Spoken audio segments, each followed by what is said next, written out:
Alors, bonjour tout le monde. Ina, elle avait une idée. Au lieu de vous donner la chose, c'est 45 minutes chaque, et blablabla, blablabla, on fait un duo et je vais me faire challenger, OK?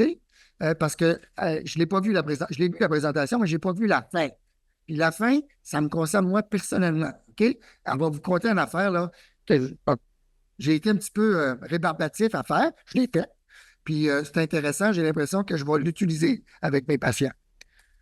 Donc, bonjour tout le monde. Aujourd'hui, dans le fond, justement, comme le Dr. Poirier vous disait, l'idée, c'est de faire ça ludique. On sait tous que c'est vendredi après-midi, il fait plus beau dehors qu'en dedans dans la salle ou qu'en dedans dans vos bureaux. Fait que l'attrait de l'extérieur est grand.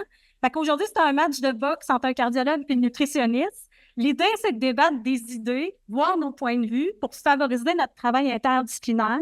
Parce qu'on l'a tous vu, on a tous entendu dans toutes les présentations, on a tous un objectif d'améliorer les saines habitudes de vie de nos usagers. Mais est-ce qu'on travaille tous bien de la même façon ou ensemble? Fait que ça, c'est nous.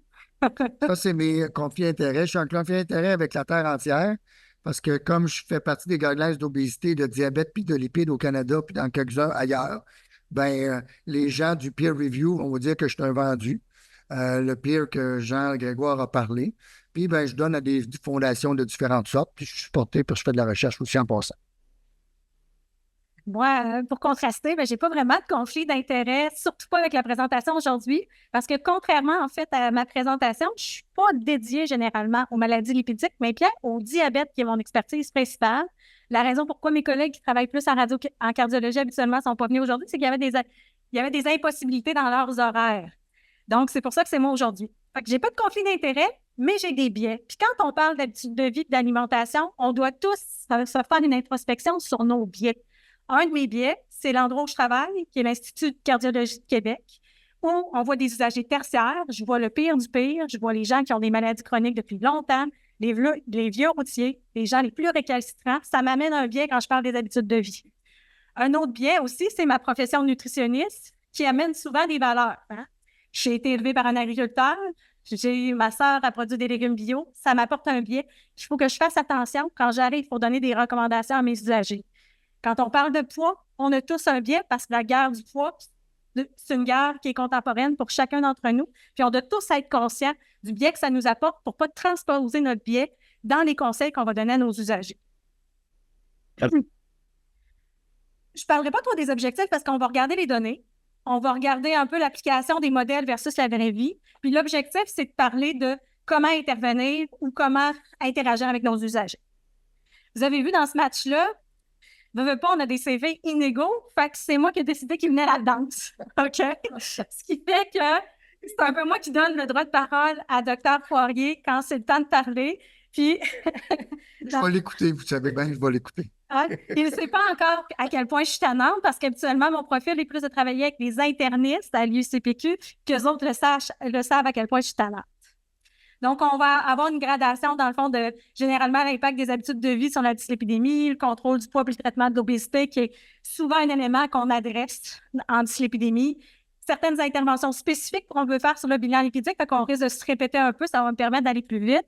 Puis, la considération de la vraie vie.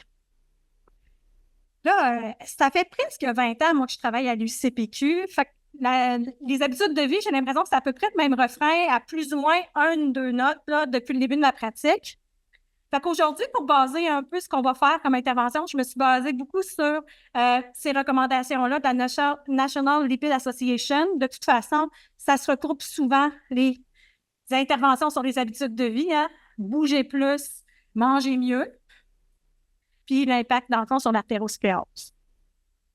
On l'a nommé, tout le monde l'a nommé aujourd'hui, qu'il y a certains paramètres pour lesquels on peut avoir un impact sur les habitudes de vie, le LDL, les triglycérides, la peau B, l'hyperglycémie, le contrôle du poids, l'inflammation puis l'hypertension, mais on a moins d'impact, entre autres, sur les HDL au niveau des habitudes de vie. Fait que la Société de lipides, dans le fond, avait déterminé 8 éléments, la saine alimentation, l'activité physique, le tabac, le sommeil, l'IMC, le non-HDL, la glycémie à jeun, puis la tension artérielle. Puis sachez que dans les Américains, dans le fond, une étude de 2013-2014, il y a moins de 1 des Américains qui atteignent le facteur idéal dans tous ces paramètres-là. Puis justement, si on se fait un peu d'introspection, on peut se le dire que même nous, parfois, je ne sais pas si c'est le sommeil, je ne sais pas si c'est l'activité physique ou d'autres éléments sur lesquels on peut plaider coupable nous-mêmes. Fait que quand on intervient auprès de nos usagers, on n'a pas besoin de prêcher un modèle de perfection, mais un modèle d'amélioration.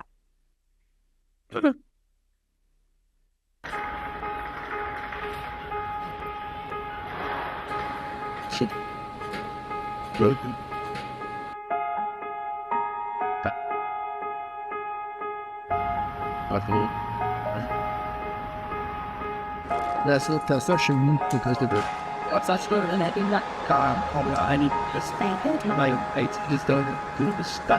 fait que ça, tu flippes ça, tu rends ça agréable.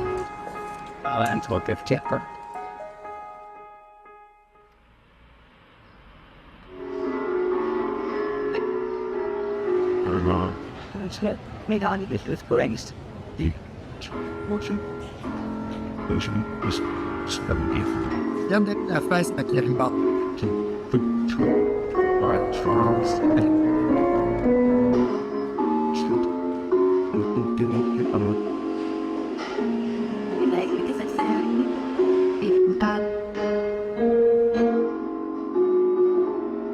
Personne à toi.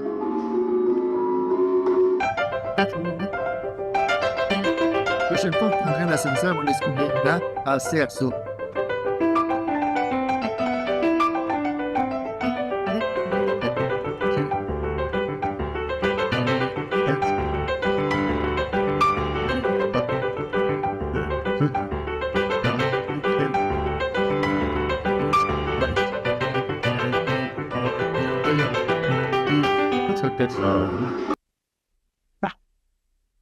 Pour l'activité physique, dans le fond, votre message, moi, ce que je comprends, Dr. Poirier, il faut que ce soit le fun, il faut que ce soit agréable, il faut que ça fasse partie de notre quotidien, il ne faut pas que ce soit une tâche, il ne faut pas que ce soit difficile, puis il ne faut pas faire les kinésiologues souvent vont dire qu'il faut travailler la motivation intrinsèque de l'usager, ça veut dire d'aller vers quelque chose qui le nourrit lui et non pas quelque chose que nous, on a dicté de faire, qui est une motivation extrinsèque qui finalement ne se maintiendra pas dans le temps. Je vais vous donner un exemple super simple. Quand vous avez des personnes âgées dans votre bureau, qui se lèvent de votre chaise, de leur chaise assis en face de vous autres, regardez s'ils prennent leurs bras pour se lever de la chaise. OK? Ou s'ils montent un escalier puis s'ils prennent le bord. Mais là, ils viennent de manquer une occasion d'avoir des fesses et des cuisses de béton. C'est simple. Ça, c'est des personnes de 80 ans qui perdent la mobilité. Je n'ai pas dit faire de l'exercice puis de me faire des marathons. Là. Je leur ai dit juste de se lever de la chaise sans utiliser le bras. Tous les jours, vous voyez ça. OK? Tous les jours, vous prenez l'escalier roulant ou l'ascenseur. Vous, les gens des années 80, étaient payés pour être physiquement actifs. Là, ils payent pour être physiquement actifs. C'est quelque chose que j'ai manqué à quelque part. Puis là, depuis avec la COVID, les gens ont appris à faire du pain, puis ils peuvent sortir après 8 heures. Mais là, ils ont pris du poids. Puis là, ils nous arrivent au tapis roulant parce qu'ils sont essoufflés, puis ils ont pris 20 livres, puis les messieurs sont enceintes de 6 mois. Je pense pas qu'ils ont juste mangé du pain. Okay. Fait que parlons maintenant de l'alimentation saine. Puis ce qui est intéressant de s'intéresser aujourd'hui, c'est comment différents professionnels vont aborder ce qu'est une alimentation saine. Ce qui m'a amené à la réflexion, c'est entre autres, dernièrement, j'ai gagné au gros lot en ce sens où j'ai eu un médecin de famille. Ça faisait 8 ans que j'en avais pas de médecin de famille. Fait que ma médecin de famille m'a dit « T'alimentes-tu bien? » À cette réponse, c'est facile de répondre « oui ». Mais c'est difficile à cette question-là, répondre comme il faut. Fait que je me demandais, vous, Dr. Poirier, comment vous abordez ça, l'alimentation avec vos usagers? Fonctionnez-vous plus par question ou par direction? Bon, on va régler l'affaire. Moi, je suis juste cardiologue, je suis clinique de formation, fait que je ne suis pas nutritionniste. C'était simple, la nutrition, ça prend la faute de 4 ans faire dedans. OK? Ça, c'est un problème. Deuxième problème, les cardiologues, OK, parce que j'ai déjà posé la question, puis il y en avait 200 dans la salle, combien d'entre vous prescrivez une consultation nutrition? Ça prend trop de temps, ça coûte cher. Non. Ils voient le pharmacien à tous les mois. Fait que faites une prescription, ça prendra le temps que ça prendra. Ça n'a pas de commune mesure de ne pas envoyer quelqu'un en nutrition au moins une fois dans sa vie. Ça coûte cher, fine. Mettez une prescription, c'est médical. Puis là, le patient, s'il ne passe pas ça sur son assurance, il va passer ça sur son impôt. C'est comme ça que là-bas. Puis après ça, on peut leur demander des affaires, là, que vous une bébête à sucre, une bébête à sel, Saint-Hubert avec un, je sais pas moi, le pudding au chômeur, ben, tu sais, hein, on a tout de ça, hein? Bon. J'essaie de savoir le patient, qu'est-ce qu'il mange. Après ça, je le turf en nutrition. OK? Parce que, un, je n'ai pas le temps, puis deux, je suis incompétent. Et la seule chose que je leur dis, c'est la prochaine slide. OK? Manger ce qui pousse, ce qui vole, ce qui nage, puis éviter ce qui marche à quatre pattes. OK? Fait que là, les gens pensent à toutes sortes d'affaires pour essayer de me pogner. Là, il m'arrive les derniers, des orignaux puis des chevreuils. Bon, c'est maigre, c'est ci, puis c'est ça. OK, c'est correct. J'ai pas de littérature. OK? Moi, je ne suis pas nutritionniste. Peut-être qu'il y a de la littérature. J'ai été trop large, je l'ai regardé. Mais moi, c'est ça que je leur dis. OK? C'est simple. Puis après ça, je les turfe en nutrition. Puis dans le fond, vous n'êtes pas loin du lot, en ce sens où c'est exactement dans la bonne direction de favoriser, dans le fond, les protéines d'origine végétale ou de limiter les viandes rouges, dans le fond, pour la santé cardiovasculaire et la santé de la dyslipidémie, de consommer des fruits, mais surtout des fruits entiers, de consommer des légumes, mais surtout des légumes colorés. C'est pour ça que j'ai l'impression de répéter de me répéter. Là, je vois des nutritionnistes qui font oui dans la salle parce qu'ils l'ont répété eux autres aussi, cette chanson-là. Des noix, manger des graines, manger des légumineuses, manger du poisson. OK? Fait que moi, ça me donne l'impression de me répéter. Ce qu'il faut comprendre, par contre, c'est qu'il n'y a pas juste un modèle d'alimentation. Souvent, comme communicateur en santé, on va entendre parler à la télévision de la diète méditerranéenne. On entend moins parler de la DASH. Je ne sais pas si c'est à cause de son nom, mais on entend moins parler. Mais souvent, ça donne l'impression aux gens qu'il faut qu'ils adhèrent à quelque chose religieusement, alors que l'important, c'est le processus vers quelque chose et non pas la chose en tant que telle. C'est là où Dr. Poirier, il se sent peut-être un peu piégé. Ah, c'est sûr que je suis piégé. Parce que je suis en train de tester une application parce que dans mon CV, ce qu'on n'a pas mentionné, c'est que je suis aussi conseillère professionnelle en nutrition. J'essaie d'améliorer les pratiques en nutrition, favoriser aussi qu'on intervienne de façon efficace avec nos usagers. Donc, je teste des applications parce qu'on me le demande. Je suis en train de tester une application qui s'appelle Eric's Food où on prend en photo les aliments qu'on consomme. Puis, dans le fond, il y a une intelligence artificielle qui va aller tout calculer la valeur nutritive estimée de ça, puis après ça, va aller classer selon certains paramètres pour la santé cardiovasculaire. Donc, on n'a pas une évaluation nutritionnelle, mais une évaluation de l'alimentation d'une personne sur 5 jours que j'ai demandé à Dr. Poirier. Je me suis prêté au jeu, puis je l'ai testé la moitié. Ben, je ne sais pas les résultats, là. Vous allez le savoir après, j'ai aucune idée, là. OK? Je vais sauter cette part. Puis je l'ai testé parce que je fais de la sauce à spaghetti chez nous, puis j'en ai une qui est végétarienne. Fait que des fois, je fais de la sauce plus viandée, puis là, avec le tofu, OK? Puis il y a toutes sortes de choses dans ma sauce. La seule affaire qu'elle n'a pas pogné, puis il y a toutes sortes de choses. Limite, là, vraiment toutes sortes de choses. Elle a mis des olives dans ma sauce. Je n'ai pas d'olives dans ma sauce à spaghetti, mais je l'ai vraiment testé, puis c'est assez impressionnant quand même. C'est ça. Être utilisé, entre autres, avec le calcul des glucides pour les diabétiques de type 1, avec le Dexcom G6, dans le fond, et le G7, là, c'est une application qui est associée, qui a son degré d'imprécision en diabète. Là, je ne dis pas que ça a le NEC plus ultra. Là, je voulais la tester dans une optique de qualité alimentaire, plus que dans une optique de quantité de macronutriments. Ça comme ça. Fait que je vais le savoir tantôt. Fait que c'est ça. Ça va venir à la fin, c'est notre pot final. Fait que dans le fond, mettons que vous avez une personne qui a un surpoids ou qui a un enjeu avec son poids pour sa santé cardiovasculaire, qu'est-ce que vous y recommandez? C'est l'activité physique que vous privilégiez, l'alimentation, que faites-vous? Bien, c'est assez simple, OK? Là, je sais qu'il y a des gens qui vont virer de sourd, OK? C'est correct, j'ai pas de problème. Mais je pense que rien ne se perd, rien ne se crée, OK? Fait que manger ta bonne winery, ça te coûte 45 minutes de marche. Mais ça, les gens, ils ne comptent pas les calories. OK? Puis là, on se fait dire de ne pas compter les calories. Fait que les gens mangent le soir. OK? Puis breakfast, c'est briser le jeûne. Fait qu'arrêtez de manger le soir. OK? Puis, fait que là, je dis la première fois, je dis à mes patients, s'ils sont francophones, je dis déjeuner, coupez le jeûne, déjeuner. OK? Fait que là, je dis à 6 heures, vous arrêtez de manger, puis peut-être toffer jusqu'à 6 heures le lendemain matin, sinon à midi. Je pourrais vous envoyer des articles, là, gros comme le bronc. Il y en a un papier récemment dans Jabon. C'est meilleur. En tout cas, peu importe. OK? C'est ça. OK? Là, après ça, est-ce que vous mangez 3 fois par jour, 3, 4 fois par jour, 5 fois par jour? Bien, je ne fais pas d'activité physique 3, puis 4, puis 5 fois par jour. OK? Fait que si j'ai un patient qui a un problème de poids, je fais comprendre que rien ne se perd, rien ne se crée, tout se transforme. Hein? Fait que ce qui rentre, bien, il faut que ça sorte. Fait que ça, c'est la première affaire. Je descends à mon niveau, là. Je sais qu'il y a de la génétique. Je sais qu'il y a du métabolisme d'ordre. Je sais tout ça. Le patient, il s'en fiche. Il s'est retenu, André. OK?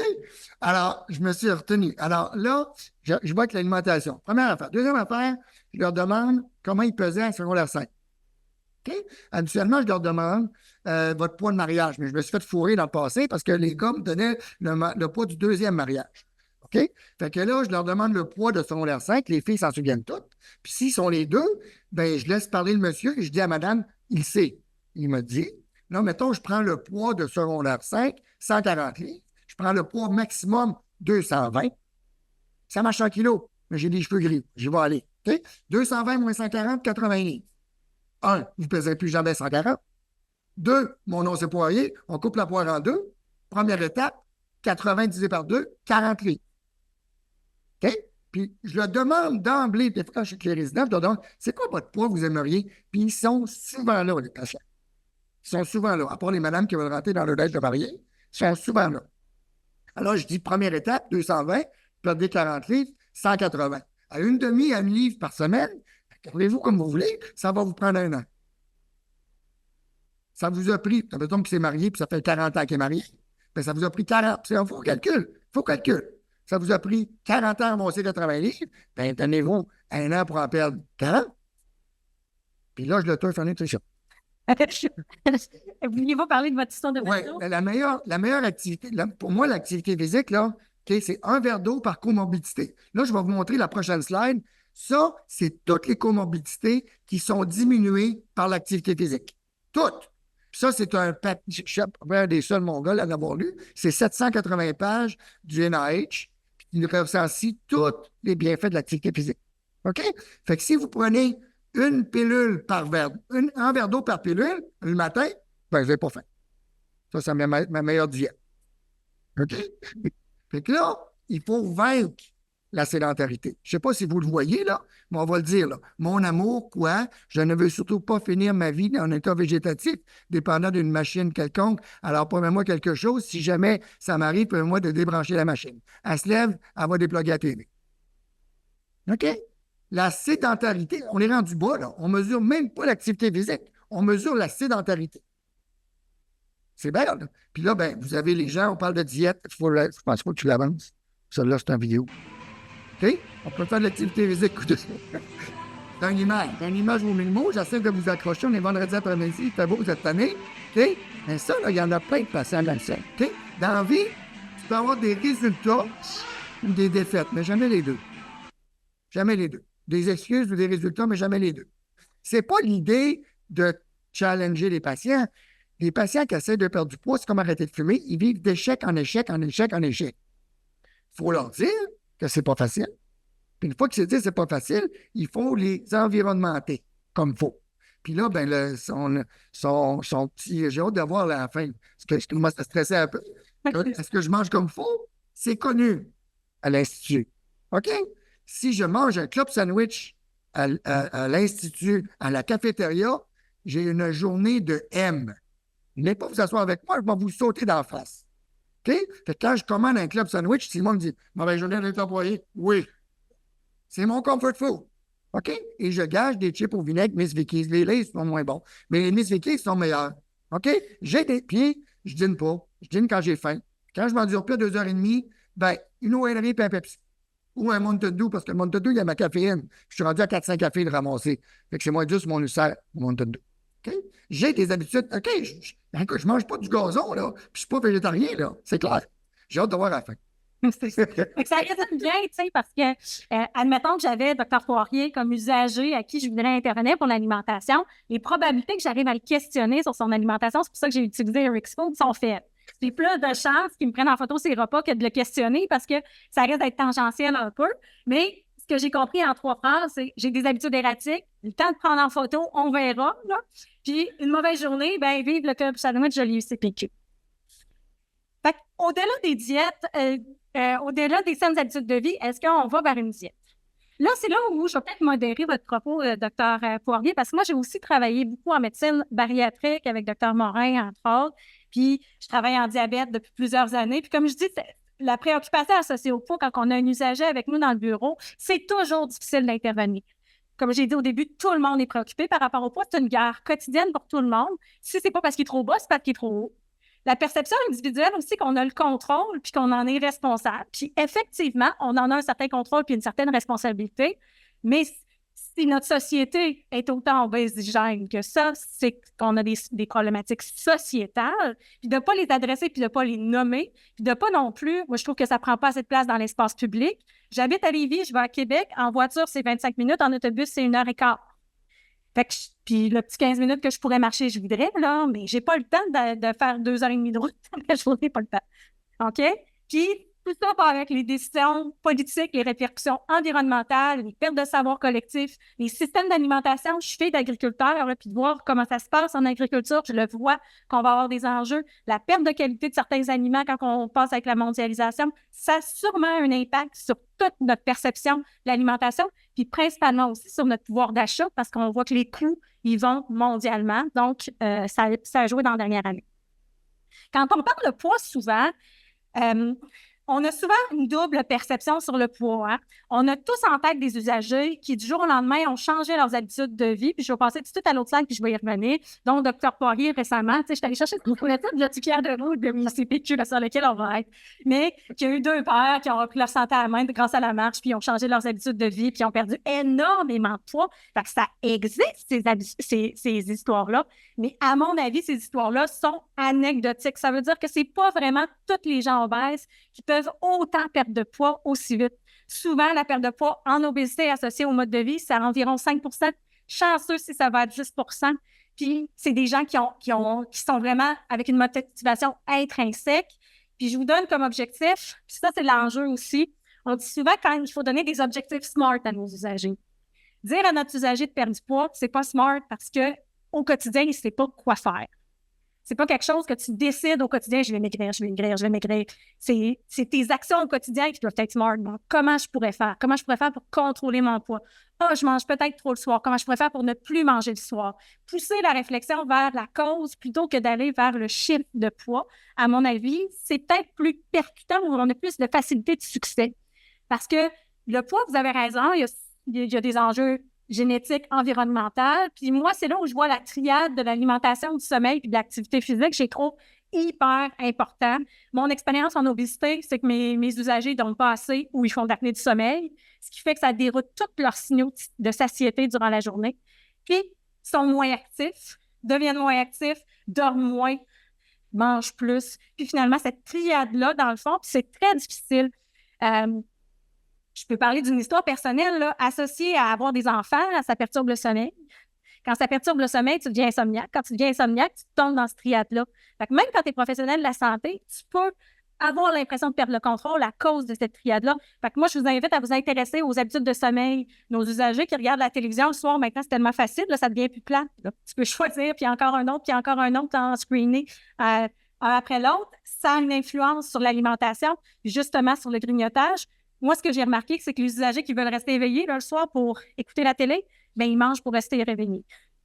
Fait que souvent, quand je leur dis si vous ne mangez plus, allez-vous vous endormir, probablement. Fait que l'autre élément que je voulais aussi rajouter à l'argumentaire, n'hésitez pas à rebondir, Dr. Poirier, c'est que, justement, de plus en plus, on va vers des phénotypes d'obésité. Ça reste encore, honnêtement, des balbutiements. On va probablement le savoir un peu plus tard. Mais nos usagers qui deviennent obèses, ils peuvent devenir obèses parce que c'est leur cerveau qui a faim. Hein? Je vous parle juste de chips au vinaigre, puis vous avez déjà faim. Ça, c'est ceux qui ont faim du cerveau. Il y a ceux qui ont faim du corps. Ils ressentent la faim physiquement, puis fort. Puis dès qu'ils sont en restriction calorique, c'est intolérable, la baisse, l'appétit qu'ils vont ressentir. C'est ces usagers-là, justement, que notre ami Ozempic va fonctionner. On va avoir nos usagers aussi qui vont avoir une alimentation, tu sais, la faim émotionnelle, là, qu'on voit des fois des mauvaises publicités là-dessus, mais qui vont justement manger pour gérer leurs émotions avec un club sandwich. Mais parce que le phénomène, dans le fond, de gérer ses émotions avec l'alimentation, à mon avis, c'est un phénomène qui est normal. Je donne souvent comme exemple à mes usagers qui le vivent, l'exemple que quand mon bébé est né et qu'ils voulaient le piquer, ils m'ont demandé de lui donner du lait en même temps pour pas qu'il crie. Surtout parce qu'en recevant du sucre, ça réduit, dans le fond, la perception de la douleur. Fait qu'on le sait que l'alimentation, ça fait du bien, puis il faut que ça continue à faire du bien. Mais quand on est pris dans un système de culpabilité puis que l'alimentation fait bien, il y a des gens qui ça devient difficile à gérer au niveau émotif. Puis on a aussi quand même un 12 de phénotype d'obésité probable où c'est des gens qui ont un métabolisme hyper lent.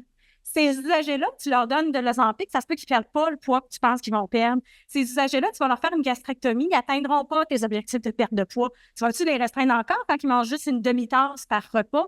OK? Fait que les données émergentes qui vont dans ça vers l'obésité, à mon avis, c'est encore fragmentaire, mais ça nous donne des pistes aussi de se dire que c'est pas un one size fit all, comme on dit, puis qu'il faut avoir un peu de délicatesse dans nos interventions associées au poids puis de doigté pour éviter, dans le fond, après, d'avoir du rattrapage à faire.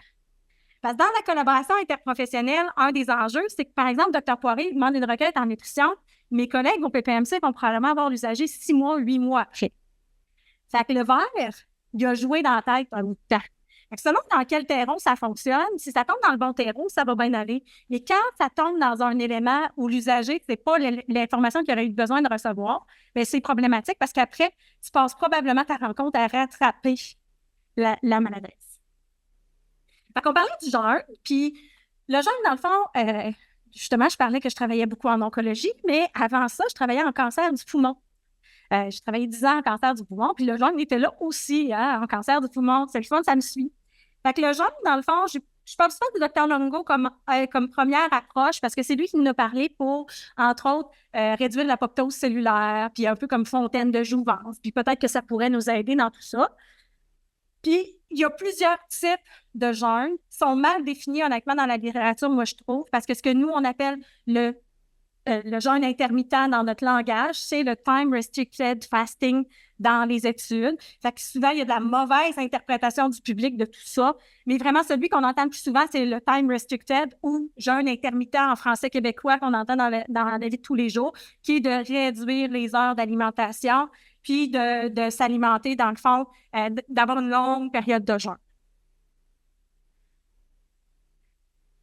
Il y aurait une perte de poids qui pourrait être associée à ça, puis la raison n'est pas claire. Des fois, on pourrait se dire, ben, Kim, tu coupes un repas, 30 de tes apports, tu vas perdre du poids. Mais la vérité, c'est pas tout le temps ça qui se passe.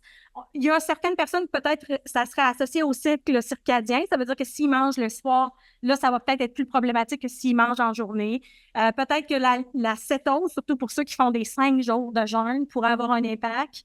Ça pourrait aussi avoir un impact sur le microbiote parce que quand tu es tout le temps en train de t'alimenter, tu as tout le temps quelque chose aussi dans ton transit intestinal, tandis que quand tu as des périodes, dans le fond, entre les aliments, ça pourrait aider. Puis, ben, peut-être que ça amènerait une réduction de l'apport calorique total. Personnellement, les pertes de poids, ben, d'une étude à l'autre, puis on en a une ici, la perte de poids, dans le fond, dans celle-là, cette étude-là, il y a une perte de poids qui est significative. Dans l'autre étude, il n'y a pas de perte de poids significative. Moi, je pense que c'est pourquoi il y a une différence comme ça, c'est que c'est individu dépendant. L'alimentation, les conseils en alimentation et en habitude de vie, c'est malheureusement beaucoup plus complexe qu'en médicaments. Parce qu'en médicament, tu y vas selon un paramètre, puis tu décides quelle molécule tu donnes. En alimentation, on dirait que ça va un peu selon à qui tu as affaire, c'est quoi son profil antérieur, puis c'est quoi qui va maintenir le plus longtemps par la suite. OK? C'est un peu ce que je voulais dire là-dessus. Je vous rappelle par contre que c'est important de faire attention quand on en parle. On a une prévalence élevée de troubles du comportement alimentaire. Fait quand on a ces messages-là avec ces usagers-là, ça peut être problématique, surtout si quelqu'un qui a ça dans ses antécédents. Dès qu'ils ont des maladies chroniques, des atteintes de gros organes, c'est peut-être pas leur bon moment de faire le jeûne ou ça a besoin d'être supervisé. Puis, entre autres aussi, sachez que ça peut augmenter le risque de goutte parce que ça augmente la réabsorption de l'acide urique. C'est bon à savoir. Je vous présente un cas, puis c'est là, je ne veux pas vous sentir piégé, Dr. Poirier, mais ce monsieur-là, vous le verriez, vous le reconnaîtriez parce que c'est un monsieur un peu caractériel, puis vous auriez vu en consultation en moment en cardiologie, puis moi, il s'est présenté dans mon bureau en diabète. Mais il est rendu maigre, hein? Mais il n'était pas gros, regardez, 24. Ah, OK. Mais puis c'est là où, jamais, moi, je vais dire, le problème, c'est le professionnel de la santé dans son message. Mais cet usager-là, il est diabétique de type 2 depuis 20 ans. Je veux dire, il a 59 ans, il a déjà fait un infarctus, il y a de la médication, dans le fond, pour traiter son cholestérol, il y a de la médication pour traiter son diabète, puis on voit qu'il est au bout de sa médication pour traiter son diabète. S'il n'y a pas d'Ozempic, cet usager-là, c'est parce qu'il ne le tolérait pas. Il y a un IMC qui est normal, mais il se présente dans mon bureau parce que son diabète est débalancé. Moi, ce qu'il me dit, il dit, moi, ce que je veux, c'est tout faire pour limiter l'insuline. Dr. Poirier, il m'a dit de faire le jeûne. C'est ce qu'il m'a dit. Ce que je lui ai dit, je ne sais pas. Moi, je prescris, dépendant du patient, dépendant du profil, parce que là, on jase, là, OK? Moi, je prescris ce que je pense que le patient va adhérer ou le patient Wikipédia ou Dr. Google là, qui t'arrive avec toutes sortes d'affaires. Là. Puis là, je pense que vous avez besoin de voir un nutritionniste.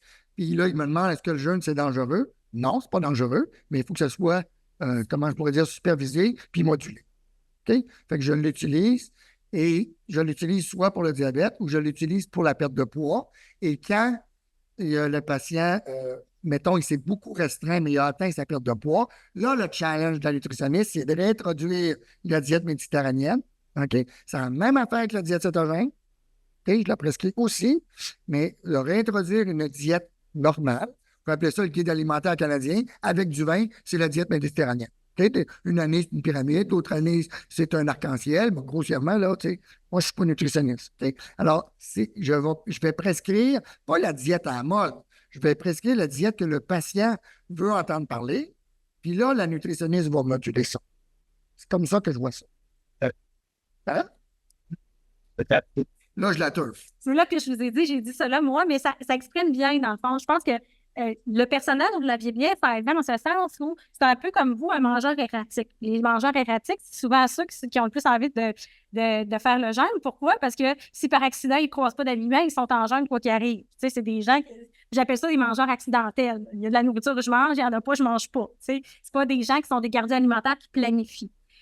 Je ne sais pas si vous connaissez les profils de la glycémie en continu, hein, Dr. Poirier. Moi, c'était mon quotidien au diabète, mais c'est un usager qui a une hémoglobine glyquée à 8,5 %. Moi, je travaille beaucoup avec ça. En diabète, c'est vraiment le fun pour ça. En ce sens où, quand on travaille avec le cholestérol, admettons que j'interviens en nutrition, je ne peux pas voir de la journée même l'impact de ce que mon usager va avoir fait. Pas capable. J'ai même de la misère à mesurer en laboratoire, même 3 mois après, parce qu'il y a eu de l'introduction de médication en même temps. Fait que c'est-tu leur alimentation qui a fait le changement ou c'est leurs changements alimentaires qui ont été adhérents? C'est difficile à mesurer parfois. Fait que dans le fond, c'est un diabète vraiment débalancé. Honnêtement, là, on voit que si on regarde ces courbes-là avec la médication qu'il y avait, tu débutes de l'insuline normalement. Fait que moi, j'ai fait comme j'ai fait avec vous. J'ai fait faire un journal alimentaire. J'ai dit, ben, dites-moi quand est-ce que vous jeûnez, puis quand est-ce que vous jeûnez pas, que je comprenne un peu. Fait que quand il ne jeûne pas, lui, ben, le matin, il se lève, il reste un reste de spaghettis, il mange ça à midi. Bon, la collation, ben, son accident, c'est des biscuits soda avec des pommes. Puis pour le soir, ben, c'est un bol de céréales avec des fruits. Fait que son accident de journée, c'est comme ça. Puis les journées où il jeûne, cet âge-là, ben, il ne mange pas du tout de la journée. Mais rendu au souper, je ne sais pas si vous voyez, mais il passe de 7,7 à 21 parce qu'il mange à peu près tout ce qu'il avait mangé dans son autre journée. Mais en un moment. Puis le gros problème que j'avais avec cet usager-là, c'est que lui, il dit, si je prends mon diamicron, je fais des hypoglycémies, si ma lenture, je n'apprendrai pas, demain, je ne sais pas si je vais jeûner. Fait que finalement, j'ai fini par juste dire, prenez vos pilules. Jeûnez plus, s'il vous plaît, parce que dans votre cas, si vous voulez éviter l'insuline, pour l'instant, je suis capable de vous la faire éviter à peu près 2 ans.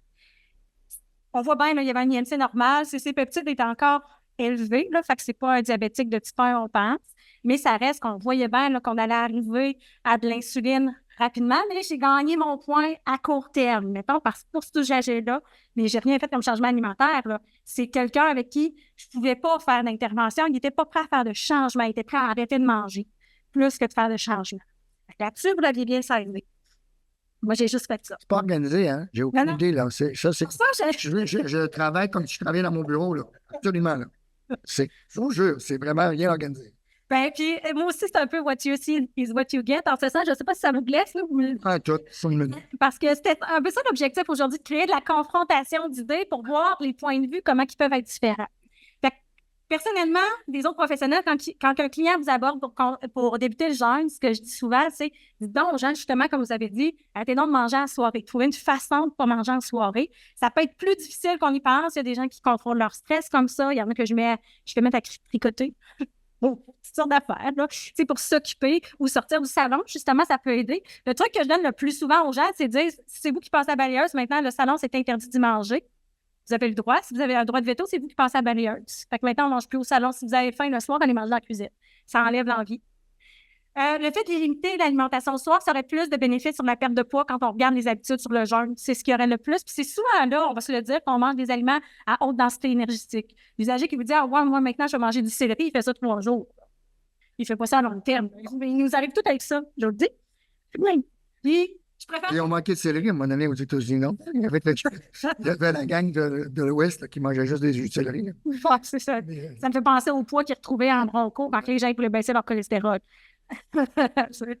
Puis, dans le fond, de travailler la qualité alimentaire et la prise de conscience des signaux de satiété, dans le fond, à vivre du faim quand vous mangez. Fait que la diète cétogène, qu'on revient après. Fait que le jeûne, vous comprenez que c'est une alimentation thérapeutique qu'on peut utiliser, mais qui, à mon avis, nécessite une évaluation avant la mise en application. La diète keto ou la diète cétogène, c'est une diète encore plus thérapeutique qui est généralement utilisée plus dans l'épilepsie et en pédiatrie, mais qui a été utilisée dans la perte de poids au travers de l'histoire. Ça a commencé dans les années 60. Ça aussi, il y a beaucoup de noms associés à la diète keto. Un usager qui vous dit qu'il mange keto ne mange pas keto. Un usager qui vous dit qu'il mange keto, soit il prend du gras de coco, ou soit il a arrêté de prendre son pain. C'est à peu près ça. Leur interprétation de ce qu'est une diète keto, c'est pas la bonne. Une alimentation classique équilibrée, c'est à peu près 50 de notre alimentation, c'est des glucides. Dans une keto classique, c'est 4 c'est excessivement restrictif. Là, c'est vraiment une diète thérapeutique. En général, par exemple, quand on le fait au niveau médical, de notre côté, on va plus faire une faible index glycémique, plus un 10 30 Juste un point, là, les patients Wikipédia qui vont venir vous dire ben, quand je mange keto, j'augmente mes HDL. C'est vrai. La meilleure façon d'augmenter les HDL, c'est de manger keto. OK? Mais ils augmentent les LDL de façon incroyablement élevée. OK? Fait que, mais eux autres, ils vont vous amener ça comme argument. OK? Puis le ratio LDL-HDL, là, il ne tient pas la route. Fait que, il faut, puis pour faire du switch que Georges a présenté, okay, la LP-petit-A, c'est 90 génétique. Si vous voulez baisser 10 diète keto, puis nous autres, on publie chirurgie bariatrique. C'est les deux seules affaires. Okay? Fait que vous allez avoir plein de patients qui vont avoir de LP-petit-A mesuré. Je peux-tu mesurer ça? Oui. J'ai entendu dans Wikipédia que ça diminue de 10 oui, mais 90 c'est génétique, il faut faire d'autres choses. Okay? Si jamais vous avez ce type de clientèle-là. Bref, je n'ai pas besoin d'y faire une annonce non plus à la diète cétogène. Puis pourquoi ça fait perdre du poids? On le sait bien, là, c'est associé au mécanisme associé à l'insuline. Que quand l'insuline, c'est une hormone anabolisante, quand tu réduis la surstimulation de l'insuline, particulièrement chez des gens qui sont insulino-résistants, bien, la perte de poids est substantielle. C'est là qu'il y a quand même une vraie cétogène, là, 4 de glucides, il y a quand même des impacts importants. Je trouve que ça nécessite un suivi médical et nutritionnel. Fait que c'est ça. Fait que la perte de poids arrive avec une diète keto, une diète faible en glucides, là, ça arrive. Souvent, au départ, ils vont perdre beaucoup d'eau associée, dans le fond, à la masse maigre. Puis, mais juste pour expliquer aux patients, là, vous n'êtes pas obligé de le dire parce que, tu sais, c'est comme ça, mais le sucre, c'est stocké en glycogène. Puis le glycogène, c'est stocké avec de l'eau. Fait que si tu manges plus de sucre, ben, tu vas l'utiliser comme substrat, fait que tu vas perdre ton eau. C'est simple, la biochimie. Simple. La cardio est encore plus simple. Okay? Fait que c'est ça qu'il faut. C'est comme ça. Vous n'êtes pas obligé de le dire, les patients. Parce que s'ils veulent absolument avoir la diète keto, bien là, ils sont super contents les premières semaines parce qu'ils perdent du poids. Pas obligé de le dire que c'est de l'eau. Puis du glycogène. Pas obligé, là. OK? Parce que le challenge, c'est de réintroduire une diète équilibrée chez ces patients-là. Exact. Surtout quand on fait une keto restrictive. Fait que je vous présente le typique usager, dans le fond, qui vient nous voir, qui dit 47 ans, je suis diabétique de type 2 depuis 5 ans, un IMC à 31, qui prend de la metformine, puis qui a eu de la Forxiga qui a été ajoutée dernièrement, puis qui a une hémoglobine glycée qui n'est pas encore acide, qui vient nous voir parce qu'il a dit moi, j'ai débuté une alimentation de type cétogène il y a 3 mois, mais avec 100 grammes de glucides, donc ce n'est pas une cétogène, c'est ce qu'on appelle une faible en glucides. Elle a perdu 25 livres en 2 mois. Puis antérieurement, elle avait déjà eu des consultations en nutrition, puis elle n'avait pas vraiment fait de changement de ses habitudes de vie. Moi, ce que j'ai fait avec cette usagère-là, c'est que j'ai fait qu'est-ce qu'elle faisait avant, qu'est-ce qu'elle fait maintenant. Puis ce qu'on peut voir, c'est qu'avant, elle mangeait des produits céréaliers avec de la confiture le matin, mais raffinée, juste une soupe pour dîner, des chips pour souper avant le repas.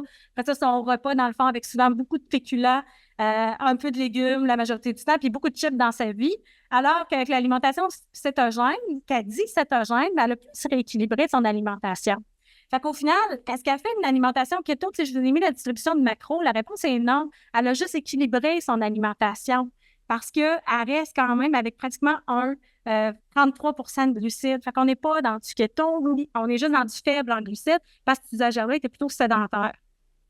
C'est un peu ça que je voulais vous montrer. Fait au final, là, il est en lune de miel, ses rages étaient finies, mais les rages de chips, tu sais, souvent, le docteur Poirier, je vous avais entendu me dire, je me souviens plus ce que vous avez dit, mangez plus cet aliment-là, si vous ne mangez plus, vous n'aurez plus de problème, je ne sais pas trop. Souvent, dans mon expérience, quand on met un aliment comme ça, qu'on dit à un usager, vous, c'est les chips, mangez-en plus. Là, si je vous dis, pensez pas à un éléphant rose, à quoi vous avez pensé à un éléphant rose? Fait que plus on pense à quelque chose qu'on a besoin de restreindre, plus on y pense. Plus on pense qu'on a besoin de le restreindre, plus on y pense. Puis plus souvent, ça va devenir une obsession. Fait que des fois, ouais, c'est ça. Moi, je vais mettre un bémol là-dessus, OK? Parce qu'à toutes les années, bon, puis cette année, j'ai fait une autre résolution qu'on ne tient pas, mais à toutes les années, une année, je ne mange pas de chips, une année, je ne prends pas de poutine, une année, je ne prends pas de liqueur, OK? Puis je le fais, puis je le toffe toute l'année, OK? Je le toffe toute l'année. Pour moi, c'est beaucoup plus facile de faire ça. Cette année, ça n'a pas duré 6 semaines, OK? Je vous jure, là. De manger 5 fruits et légumes par jour, pas capable. Je ne sais pas ce que va me donner mon affaire tantôt. Je ne suis pas capable. Non, ça ne rentre pas, je n'ai pas le temps, toutes les raisons sont bonnes, on a des résultats, des excuses, mais je ne suis pas capable. Fait que pour moi, c'est plus facile de me restreindre à un aliment par année, juste pour me prouver que je suis capable. Mais de rajouter des affaires qui sont bonnes pour moi, pas capable. C'est là où on rentre dans la conversation avec un usager. Tu sais, quand je vous disais, dans le fond, la motivation intrinsèque et intrinsèque, moi, je trouve que vous l'exprimez bien. Parce que si je dis que comme intervenant, c'est plus facile de dire d'un usager de rajouter, mais on a tous des monsieur Poirier dans nos bureaux. Et eux autres, c'est plus des tuturiens. Juste à peut-être d'informations culturelles, là, je ne sais pas ma alimentation, mais mon ApoB est à 0,8 puis je ne prends pas de pilule. Je vous dis juste ça de même, OK? Puis je fais plus de sport comme je faisais avant, je marche mes 10 000 pas par jour. Tu es arrivé vite. Je veux dire, c'est ça. Ça, c'est mon cas à moi. Okay. Jean Bergeron, c'est pas un. Bref, dans le fond, moi, je jette pas le bébé avec l'eau du bain quand un usager m'arrive avec l'idée de faire une keto ou une faible en glucides, mais j'évalue c'est quoi son bénéfice et son risque à lui. Puis je pense que ça nécessite une évaluation avant de se lancer. Puis moi, la seule slide que j'ai à dire aux patients, okay, peu importe le type de diète qu'ils mangent, puis ça, c'est une méta-analyse, des méta-analyses, OK? Si tu manges en bas de 50 de sucre, tu meurs plus à gauche. Puis si tu manges plus que 50 de sucre, tu meurs plus à droite. Je suis cardiologue. OK? Fait que je leur dis, écoutez, là, organisez-vous comme vous voulez, vous allez avoir une nutritionniste, là, mais ça, c'est le target. J'ai rien inventé, là. Ça, c'est de la science. Ça fait bien du sens. Puis au final, dans le fond, c'est la restriction calorique. Là, il y a une faute dans la protéine, là, fait que vous pouvez me le dire si vous voulez dans le chat, là, mais je le sais. C'est la restriction calorique qui entraîne la perte de poids, souvent sans égard pour la distribution de macronutriments. Ce qui fait qu'un usager perd du poids, mais surtout le maintien dans le temps, c'est beaucoup plus l'adhérence aux habitudes. Fait que c'est de là où c'est beaucoup dû à la carte selon l'usager, parce que c'est ce qui a le plus d'importance pour le maintien dans le temps. Là, je vais vous parler de mon approche, moi, quand je parle à des usagers, parce que souvent, quand on parle d'alimentation saine, justement, on voit l'assiette à côté ou on voit le guide alimentaire canadien, puis c'est un peu flou, hein? Donc, tu sais, par quoi je commence, puis comment ça va devenir sain. Souvent, mon message que je donne, c'est que chaque changement que vous allez faire, ça doit être bon, puis vous devez vous sentir bien. Si vous faites des changements dans votre alimentation, puis c'est pas bon, puis vous vous sentez pas bien, c'est que c'est pas sain. Ça sera pas bon pour vous. OK? Puis vous ne le maintiendrez pas dans le temps. Puis ça ne veut pas dire que on se sent bien là-dedans. Les aliments de type plaisir, j'aime pas cette qualification-là, mais je trouve que c'est la plus rapide que tout le monde comprenne. Rentre dans le bon et bien s'ils nous font du bien. C'est après qu'on travaille plus l'équilibre d'avoir un peu de tout là, pour s'assurer qu'on distribue un peu tout ça dans la journée. C'est après que je travaille la qualité et la variété. Pourquoi je vous dis ça? C'est que des fois, j'ai dans mon bureau des gens qui sont déjà éduqués, là, soit des professionnels de la santé, des enseignants. Puis ils me disent, ah oui, j'ai fait des changements dans mon alimentation. Maintenant, pour dîner, je mange de l'humus avec des craquelins. Puis ils me disent, je mange des légumineuses. Ouais, mais attends un peu, c'est pas nécessairement complètement équilibré ce que tu fais. Fait que avant de passer à qualité, passer à l'équilibre. Après, on passera aux ingrédients de qualité alimentaire, des fibres alimentaires. Sortir le quinoa, on arrive plus dans qualité-variété. C'est souvent en dernier qu'on va travailler la quantité. Est-ce que des fois, avec des usagers, je suis obligée de passer direct à quelque chose de plus rapide vers la quantité? Ça va arriver en obésité médicale parce que le reste, dans le fond, c'est un usager qui n'est pas capable de changer les autres éléments. Fait que, est-ce que le GAC puis le Guide alimentaire canadien, ça se ressemble? Ça, c'est l'acide que vous voyez tourner. Là, c'est un document qu'on a sur le site de l'UCPQ sur l'alimentation méditerranéenne, mais un peu comme Dr Poirier, il dit, on n'a pas besoin de qualifier la diète méditerranéenne ou le GAC. Là, les deux sont santé. Puis je voulais tomber tout de suite dans les interventions spécifiques pour être sûr qu'on y arrive. Quand on a un usager sur lequel, puis c'est là où justement, je dis comme nutritionniste, je trouve ça plus difficile de mesurer l'impact de mon intervention. Pourquoi? Parce que je ne suis pas capable de redoser après si mon usager le fait. Il faut penser que prendre une pilule par jour, c'est une décision. Manger certains aliments dans une journée, c'est beaucoup de décisions dans une journée. Fait que si, par exemple, j'ai un usager qui a des LDL ou un ApoB élevé, que je me dis, je vais essayer de targeter ces éléments-là, excusez-moi l'anglicisme, mais je vais aller vers une réduction des acides gras saturés, bien, je peux réduire ces LDL de 5 à 10 mais je ne pourrais pas le mesurer. Fait que mon usager, la probabilité qu'il maintienne son intervention, si c'est juste ça mon argument 3, ça se peut que ça ne marche pas. Parce qu'il ne maintiendra pas dans le temps s'il trouve ça si bon que ça, les gras saturés. On va ajouter aussi...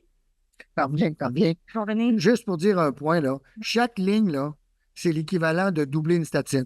Parce que quand vous doublez une statine, vous baissez de 6 OK? Fait que, pour nos patients, moi, je leur dis souvent, puis je ne suis pas nutritionniste, s'ils ne mangent pas de noix, prenez une poignée de noix par jour, vous allez baisser de 5 à 10 Quel genre de noix? M'en fous. C'est ça la littérature. Supplément 4 des guidelines de lipides que personne lit, parce que c'est notre partie à nous autres, là, la ligne d'approche non pharmacologique, c'est dans le supplément 4. OK? Mais c'est ça. Ah, c'est ça, c'est le supplément 4. Tu l'avais mis. OK. Alors, vous les avez ici. Ça, c'est le supplément 4. OK? Ça, c'est les différentes approches pour diminuer soit les LDL, soit les triglycérides. Vous me demandez, j'ai-tu des études d'événements avec ces choses-là? Non. Fait que là, il y a plein de gens qui vont dire, ouais, c'est pas utile, c'est pas les études d'événements. Les études d'événements en cardio avec la diète, il y en a. C'est la diète méditerranéenne, prévention primaire, prévention secondaire, puis il y a DASH. OK? DASH, c'est américain, puis diète méditerranéenne, c'est plus européen. Mais moi, pour moi, la façon que je fais ça pour montrer à mon patient que je connais rien là-dedans, je lui dis, écoutez, là, il y a combien de pays alentour de la Méditerranée, là? Hein, c'est quoi la diète méditerranéenne? Il y en a 10 pays alentour de ça, là. Fait qu'ils mangent tout différemment. Allez voir un nutritionniste. Puis de toute façon, on ne déménagera pas en Méditerranée. Comme on a dit, c'est un processus. Fait que tu fais des changements. Fait que quand on change les gras, dans le fond, pour les gras saturés, pour les gras polyinsaturés ou monoinsaturés, on a pour chacun, dans le fond, un impact pour l'ApoB, puis pour les non-HDL aussi, non-HDL cholestérol qui sont intéressants. Ça, c'est un petit papier récent, là, 400 000 patients comme on aime là, aux États-Unis, là, et qui vont très bien. C'est ça qu'on a en cardio. Mais ça, les cardiologues ne lisent pas ça. Un, ça ne les intéresse pas, généralement, parce que c'est des gens qui ne sont pas formés et qui n'ont pas d'intérêt dans les approches non pharmacologiques. Puis, JAMA, ben, ils ne lisent pas ça. Circulation, Lancet, New England, fait qu'ils ne lisent pas ça. Fait que si ça ne fait pas dans leur fil de presse, ils ne lisent pas. OK? Fait que même, je ne commence pas à vous écœurer avec l'étude et le design. C'est pas utile. Ça, c'est une pierre de plus dans la mort en disant hey, stackez à botte, là, puis changez votre alimentation. Puis, dans le fond, les gras d'origine végétale, généralement, à part l'huile de palme, l'huile de coco. L'huile de coco, c'est moins clair, là, mais l'huile de palme puis les huiles transformées, dans le fond, qui ont un impact plus négatif au niveau cardiovasculaire parce qu'ils contiennent plus de gras saturés. Fait que vous les avez ici, toutes les huiles en profil. Ça, c'est un beau papier, mais j'en parle pas, OK? Des jumeaux identiques, randomisés. Fait que là, c'est génétique, j'ai des gros os, pourquoi vous voulez l'environnement, OK? C'est génétique, ça, OK? Alors là, vous les avez, des jumeaux identiques, la moitié végane, la moitié omnivore. Qu'est-ce que vous pensez qui est arrivé? Je veux dire, c'est juste une démonstration de plus que l'environnement module la génétique. Moi, j'ai lu. Fait que ce que je peux dire, je l'ai vu dans le trait, tantôt, c'est moi qui l'avais. Ce que je peux dire, parce que je pense qu'ils ont fait une vidéo sur Netflix sur ces jumeaux-là. Moi, je pense que c'est ça. Pas mal certaine que c'est là-dessus parce que je reconnaissais, dans le fond, le profil. Mais leur seul impact, eux autres, ça a été sur le poids. Il n'y a pas eu d'impact métabolique, mais ils partaient d'une alimentation omnivore équilibrée.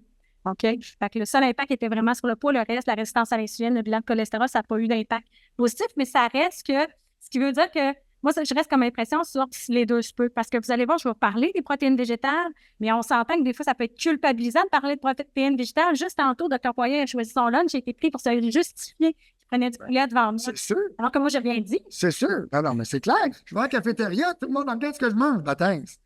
C'est correct. Martin Genoux, tu as probablement la même affaire. Mais lui, il est plus compliant puis corporatif que moi, là. Moi, je mange de la scrap, souvent. Mais ça me fait du bien. C'est là où moi, j'ai été délinquante parce qu'au début, Dr. Poirier m'a dit faut que tu leur montres comment lire les étiquettes. J'ai décidé de pas en mettre parce aux lipides. Je suis pas obésitante, je t'ai dit que j'étais tannante. Puis pourquoi j'ai décidé de pas le faire, c'est que souvent, un aliment qui a une étiquette, c'est un aliment qui est transformé. Fait qu'au final, vous pouvez vous questionner sur qu'est-ce qu'il fait chez vous. Puis il faut qu'il contienne le moins possible de gras saturés puis de gras trans. Une fois que vous savez ça pour les étiquettes face aux lipides, c'est suffisant. Fait qu'on a parlé des gras. Les types de protéines aussi ont un impact. Dans le fond, ce qu'on sait, c'est qu'une alimentation qui est trop riche en protéines ou trop riche en protéines animales a probablement un impact aussi sur le bilan lipidique. Là, je vois du monde bailler, fait que je vais passer vite. Fait que, ce que moi, je veux dire, c'est qu'il y a souvent une guerre entre les glucides et les lipides, un peu comme on fait aujourd'hui. Puis la protéine sortait souvent comme grande gagnante de tout cet élément-là. Mais je pense que le message devrait être plus subtil. On sait dans le fond, en Amérique du Nord, on mange probablement donc trop de protéines. Puis trop de protéines animales, ça a probablement un impact aussi sur l'artérosclérose. Ça a un impact sur le bilan lipidique parce que quand on mange beaucoup de protéines animales, ça vient avec des gras saturés. Mais aussi, les protéines animales ne contiennent pas exactement le même profil d'acide aminé que les protéines végétales. Donc, ont probablement plus d'effets artérogènes que les protéines végétales.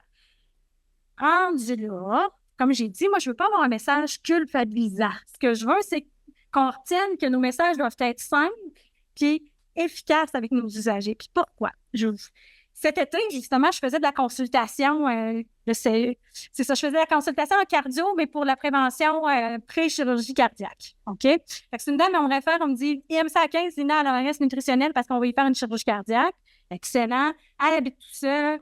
Elle dit, je fais des repas, mais moi, des repas rapides, mais je fais très attention à mon cœur. Je suis toute l'actualité par rapport au cœur. Fait que là, elle n'a pas vu le Dr. Poirier. On va se faire ouvrir le hood. Attention son cœur. En fait, elle a perdu 10 livres à peu près dans les 2 dernières années. Là, comme nutritionniste, nous autres, la digestion, on fait ça. Des fois, on s'arrête là, une consultation. Là, comme nutritionniste, c'est tellement central dans ce qu'on va réussir à faire, puis elle n'a pas de problème pour avaler.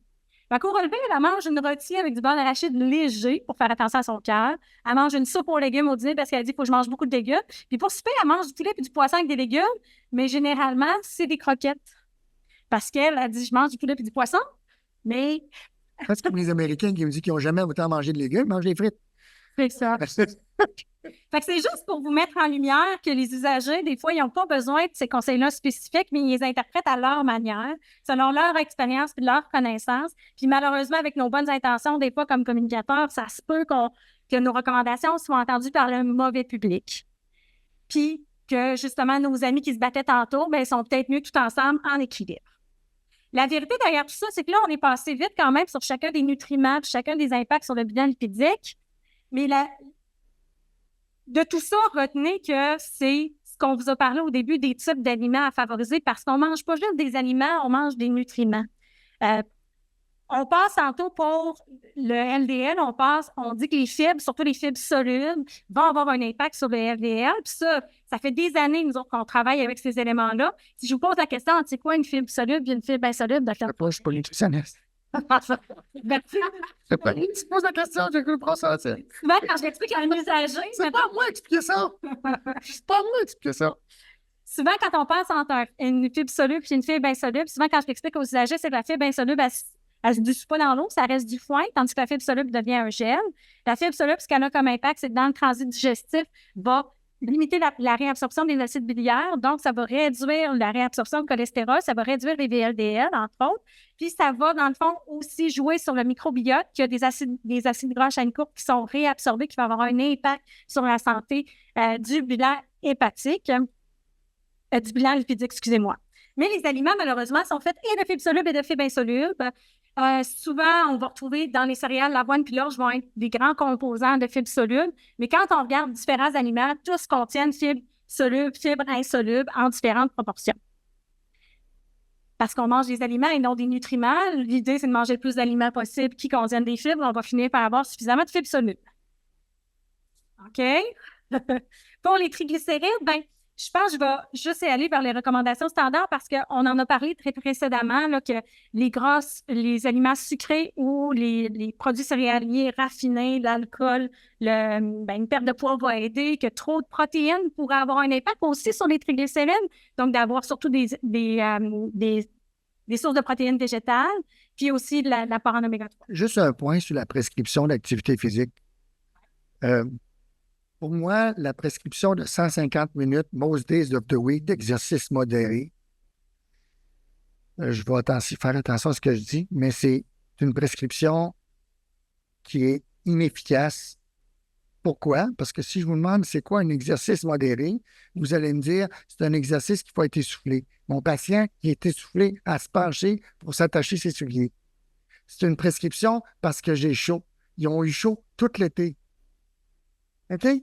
Fait qu'une prescription de 150 minutes par semaine, un exercice modéré, pour mon patient sédentaire, qui est la majorité de mes patients, c'est un exercice où il marche 100 pas par minute. 100 pas par minute, c'est quoi? C'est un gars qui rentre chez Canadian Tire à 9h-10, puis c'est une femme qui rentre chez Simons à 9h-10. OK? Ça fait à 9h. Ils vont marcher par 100 pas par minute. C'est ça, un exercice modéré. Fait que quand vous lui dites 150 minutes d'exercice modéré, puis le 10 000 pas par jour, là, il te demande c'est combien de kilomètres? Je m'en fous. Si j'ai 2 chiens que je promène, puis je sors une demi-heure, le chien a arrêté à tous les poteaux. Fait que je n'ai pas marché une demi-heure. Fait que vous quantifiez l'exercice. J'ai 2 chiens, un chihuahua puis un Doberman. Ils n'ont pas marché le même nombre de pas pour la même distance. Simple. 7500 pour les patients coronariens, on l'a publié, puis 10 000 pas par jour pour les autres. Ces gens-là ont des bénéfices métaboliques. Simple. Je suis sorti de 150 minutes d'exercice, most days of the week, d'exercice modéré, que les kids, je les ai testés chez nous. Ils m'ont dit ça. Ben, c'est quoi? Ben oui, mais comment t'expliques ça, monsieur, madame, tout le monde? Qui ont chaud, puis qui se penchent parce qu'ils ont chaud, parce qu'ils sont thermiquement isolés, on va dire ça de même, et ils se penchent pour attacher les souliers, puis ils sont essoufflés. Moi, j'ai fait la prescription. Ils ne sont pas tous inscrits au centre épique ou au PPMC, les citoyens-là. C'était mon petit point sur l'exercice, parce qu'on a sauté sur l'exercice, parce que bon. Ah, mais c'est parce que ça revient dans chacune des guidelines. Moi, ce que je pense qu'il faut que vous reteniez, parce qu'au-delà de ce que je vous présente là, au final, c'est pas très pratico-pratique en ce sens où, au final, il y a des bénéfices à la saine alimentation. Tous ces aliments-là, ils ont des bénéfices. Fait que c'est pas un aliment qu'il faut ajouter, mais tous ces aliments-là qu'on peut faire, puis on fait l'action qui nous apparaît la plus facile à faire pour nous dans notre vie. Je vais passer vite, je pense, sur les triglycérides, parce que vous l'avez bien abordé tantôt sur ce qu'on peut faire pour l'alimentation, la réduction du gras, puis tout le kit quand les triglycérides sont plus élevés. Fait que comme c'est pas ma spécialité, je vais passer vite. Mais ici, c'est comme un résumé de tout ce que l'alimentation peut faire pour améliorer le bilan lipidique. Fait que si dans le fond, vous voulez l'utiliser pour donner comme argument à vos usagers, ça peut être un bon point. Mais c'est là que je veux tomber dans l'impact de la vraie vie. En ce sens où, j'ai dû sauter une chose, l'alimentation des Canadiens, c'est le miroir des recommandations. Je pense qu'on le sait comme clinicien que c'est non. Je vais vous parler du sodium. Moi, je fais un aparté sur le sodium. Pourquoi? Parce que on n'en parle pas en dyslipidémie, mais on sait que ça a un impact sur la tension artérielle, on sait que ça a un impact sur la santé rénale, puis on sait aussi que ça a un impact sur le poids, probablement indirect, parce que ça augmente la palatabilité des aliments, excusez, je l'aime bien avec ce mot-là, puis ça joue avec le système de récompense, fait que ça a un impact. Juste un point pour vos patients qui rentrent dans une RPA, un CHSLD, là, hein, puis ils vous disent que c'est pas mangeable quand ils changent de la maison à ces places-là, là, ça prend 6 à 8 semaines avant de s'habituer au niveau gustatif à changer les affaires. OK? Fait que là, je leur dis d'aller à l'épicerie, puis là, je leur fais la nutrition, c'est sûr, mais je leur dis à la nutrition d'aller dans le rayon Mr. Dash, Mrs. Dash en épices, puis je ne sais pas comment c'est notre sorte au Québec, là, mais mettez-en tant que vous voulez, vous pouvez mariner là-dedans, il y a zéro problème, même les insuffisants cardiaques. Exact. Puis, il y a certains usagers quand même, trop en perte d'autonomie, que moi, je libéralise le sel. Ben oui. OK? Laisse passer le temps. D'autres choses. Ben, c'est la sarcopénie qui va être ma première préoccupation. Mais c'est ça. Fait qu'on sait que ça a un impact, dans le fond. Puis pourquoi je vous en parle, c'est que les dernières études sur l'alimentation des Canadiens, on voit que tous les Canadiens mangent trop de sodium. Puis que, je ne sais pas si vous le savez, mais un des produits dans lesquels on mange le plus de sodium dans notre alimentation, c'est les produits de boulangerie et de pâtisserie. Puis souvent, si je vous avais posé la question, vous ne l'auriez pas su, parce que souvent, on pense aux sauces, on va penser aux chips, on va penser aux charcuteries. Mais comme c'est des éléments qui sont déjà identifiés par les usagers, souvent, quand on leur parle de sodium, c'est pas ça le plus marquant dans l'alimentation, c'est vraiment ça. Fait que s'il y a un aliment duquel, regardez l'étiquette, le sodium, c'est vos pains. Parce que l'industrie a mis beaucoup de sel dans les pains. Fait que si, tous ensemble, on achète des pains qui sont moins salés, vous allez voir, il va se conserver moins longtemps. Votre pain, je ne sais pas, vous autres, c'est temps-ci, mais il peut se conserver quasiment à 15 jours à température de pièce. C'est bien plus bleu parce qu'il est salé. Juste un truc que j'utilise comme clinicien pour les patients. Quand vous achetez quelque chose, puis la date de préemption est dans 6 mois, là, hein, c'est pas pour rien, là. Hein, c'est parce que c'est bourré de sel. Fait que regardez ça comme il faut, juste les dates de préemption. Là, les patients, ah oui, ben oui, c'est ça. Fait que moi, encore une fois, je mets la table pour turfer. C'est ça. Mais c'est un bon argument. Fait que quand on regarde l'étiquette pour le sodium, si je me rends dans mon rôle d'étiquette, dans le fond, on va dire que 5 il n'y en a peu, 15 il y en a beaucoup. Fait que quand on passe du sodium à 12 on a beaucoup de sodium. Quand on est à 4 on a moins de sodium. OK? Fait que souvent, moi, je donne plus de chiffres en 140 mg parce que c'est un demi-sachet de sel de restaurant.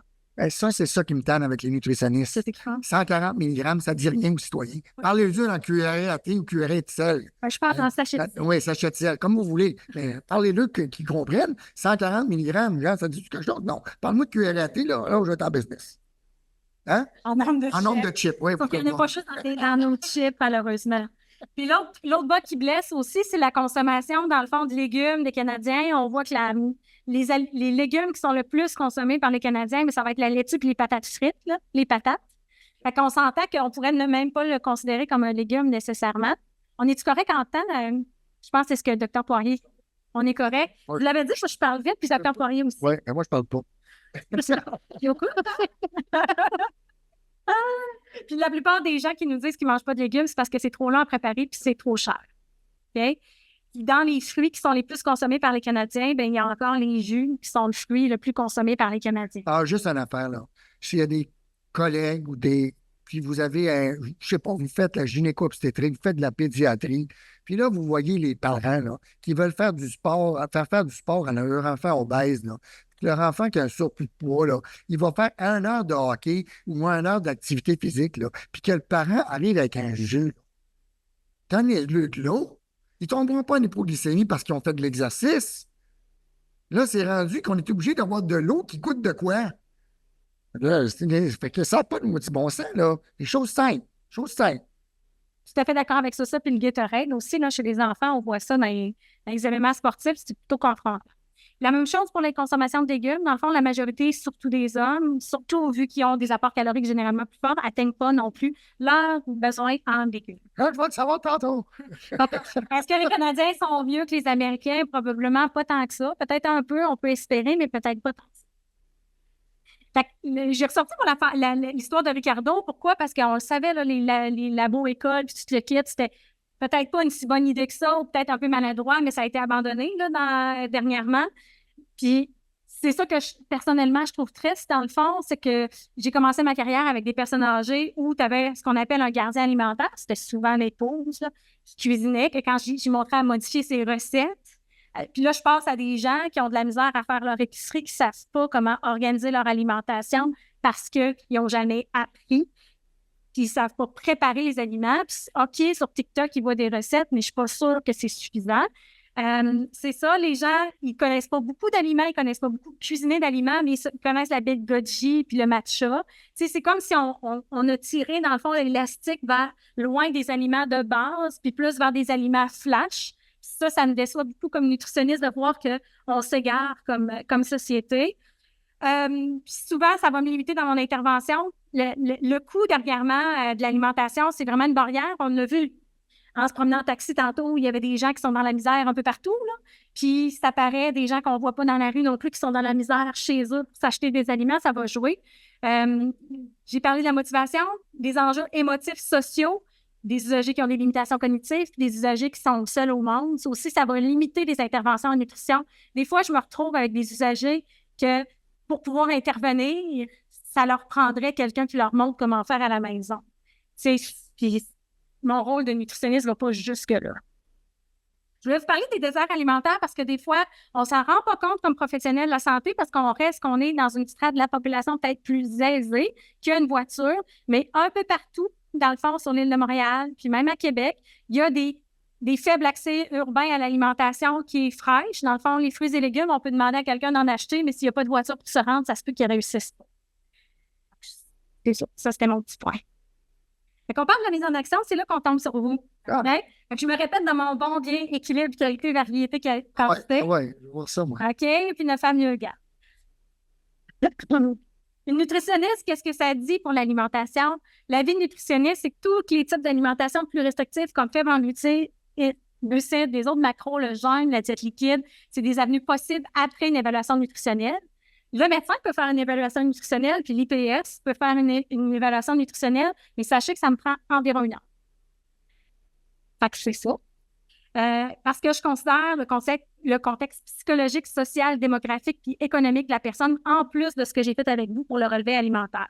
Puis tous les problèmes de santé de la personne et non juste le problème pour lequel on m'a référé l'usager. Quand je regarde l'alimentation d'une personne, des fois, moi, j'essaie de la placer selon un certain spectre. OK? Le spectre un peu de la caricature au spectre du Guide alimentaire canadien où j'ai certains usagers qui regardent ça et qui disent « Je ne mange rien, que dans cette assiette-là, ça me décourage. » OK? Moi, je suis dans je suis dans le vert à peu près, là, dans le bleu. Vert tiré sur le bleu, là, probablement. Oh. J'ai hâte de voir. Ça va me dire. Justement. Ça va me le dire. J'ai aucune idée. Comment le vieux? Là, je l'ai mis là, mais pas qu'il arrive, parce qu'aujourd'hui, on peut parler changement ensemble si vous sont OK. Ce que je vais vous dire, c'est que c'est vous l'expert de votre vie. Parfait? Ouais. Puis la question que je vais vous poser à la lumière de ce qu'on va regarder, c'est que qu'est-ce que vous pouvez faire pour améliorer vos habitudes de vie? OK? Moi, c'est comme ça que j'interviendrai. Ça, c'est des ressources que j'ai mises. Ah, OK, bon. OK. Fait qu'on tombe sur votre... Juste pour vous dire comment ça marche, il faut que tu prennes une photo de tout ce que tu manges, tout ce que tu bois. OK. Puis, tu sais, des fois, tu prends une pomme, puis là, c'est obligé de prendre, excusez, j'ai obligé de prendre une photo, puis là, tu prends la photo, puis la machine, elle reconfigure la pomme pour la bonne grosseur. Puis je l'ai testé parce que ma fille est allée en Angleterre cet été, puis elle m'a ramené du chocolat d'Angleterre. Fait que là, j'étais sur le comptoir, j'en avais plusieurs bords, et je dis, je vais l'essayer, la machine. Peut-être que ça l'a reconnu. De pas au Canada, de ce bord de chocolat-là. Là. Fait que Fait que là, je vais avoir les résultats faciles. Fait que dans le fond, l'alimentation n'est pas qualifiée sur une note. OK? C'est plus dur pour un premier de classe. Non. Hein? Ouais. Vous avez 100% pour votre ratio de gras saturé et insaturé. Ouais. Je vous félicite. Facile, ça. Je vous félicite. Pour vos légumes, vous êtes à 45%. Vous voulez dire? Je suis pas capable. Je suis pas capable de manger 5 fruits et légumes par jour. Vous voulez dire? C'est sûr. Tu n'as rien inventé. C'est juste que là, tu l'as quantifié. C'est exact. Puis après, on peut décider sur quel axe on a le goût de travailler ensemble. Ici, dans le fond, c'est sur vos produits qui sont non transformés. Vous êtes à 82 Ça, c'est ma barre de chocolat de Grande-Bretagne. Puis le Mountain Dew. Parce que j'ai travaillé dans le bois la fin de semaine. Puis j'ai pris un Mountain Dew, puis j'étais déshydraté, puis ça faisait 3 heures. Puis ça donne mon café, mes calories, puis mon liquide. Parce que c'est 371. En tout cas, c'était un gros volume. Puis je tiens à dire, vous suivez votre propre conseil parce que 94 de vos protéines ne viennent pas de la viande rouge. Ça, c'est ma sauce à spaghetti qui est étorchée. non, mais je vous le dis. Hein. Puis vous pourriez vous améliorer sur les grains entiers et sur la quantité de fibres que vous consommez. Ça, tu m'as demandé les fibres solides, bien solides. Je ne sais pas c'est quoi. C'est ça. J'ai pas mis ce que vous avez mangé. Je me suis gardée parce que non. Fait que ici, ça le décrit un après l'autre ce que vous avez consommé, dans le fond, chacun des éléments. Fait que si on regarde, mettons, l'overhaul, peut-être on peut regarder au niveau des protéines. Ce qu'ils nous disent ici, c'est que vos protéines viennent surtout du poulet, des produits laitiers et des œufs, dans votre cas. C'est que j'ai mangé. Puis un peu de fruits de mer. Vous avez mangé de la viande rouge 2 fois. C'est une période de 5 jours. Oui, c'est ça. Puis vous avez mangé 2 fois. Je vous l'ai dit, vous mangez ce qui pousse, ce qui nage, ce qui vole, puis vous évitez ce qui marche à 4 pattes. C'est pas compliqué, là. Puis du poulet, ça marche à 2 pattes. Puis la partie que j'entends de votre conversation, c'est votre volonté de changement n'est pas nécessairement là, parce qu'à la lumière de ça... Ben non. Non. Vous êtes content, dans le fond, de là, vous avez des bonnes notes. C'est intéressant parce que ça corrobore ce que j'ai toujours, depuis que je teste depuis le mois de janvier, fait que des fruits et légumes, pas capable. Puis moi, mon outcome, c'est poids tension artérielle à peau B. C'est mon outcome à moi. Je trouve pas que je suis pas quand même. Fait que si... Mais ça, c'est moi, là. Puis si vos LDL avaient été élevés, j'aurais travaillé pour vous. Les LDL, je m'en fous complètement, c'est la peau B. C'est votre peau B. Oui. OK? On va dire ça comme ça. Fait que bref, c'est un peu ça. Fait qu'on voit que la saine alimentation, c'est un choix différent selon la personne. Même un cardiologue n'est pas obligé de coter 100% à une alimentation saine. L'important aussi, c'est vers où on veut aller puis ce qu'on a le goût d'aller. faire attention au message d'élitisme alimentaire. Je ne sais pas si je l'ai bien traduit, mais entre autres, même le jeûne, je me disais tantôt quand je voyais des gens qui cherchaient de l'argent, il faut vraiment faire attention à comment on publicise ça dans la publicité. Il y a des gens qui n'ont pas d'argent pour s'acheter à manger, c'est facile de jeûner. Avoir des messages simples et communs, je trouve que ça fait du sens. Puis j'enlève pas l'aspect punché des messages derrière tout ça. Puis sans évaluation, la seule chose qu'on peut faire, c'est vraiment la promotion de la saine alimentation, à mon avis. Puis ce que je préfère, moi, recevoir comme nutritionniste, Dr. Poirier, c'est si vous pensez à l'alimentation keto ou aux jeunes avec un usager, c'est votre opinion sur l'alimentation keto aux jeunes. Ben oui, mais je le marque. Je marque, le patient veut ça, on l'aide là-dedans, puis on le ramène après. Après, pourquoi je fais ça? Parce que souvent, c'est pour améliorer leur bilan et ou la perte de poids. Alors, je sais d'où ce que je pars, c'est ce que je m'en vais, puis quand je suis rendu, là, on change.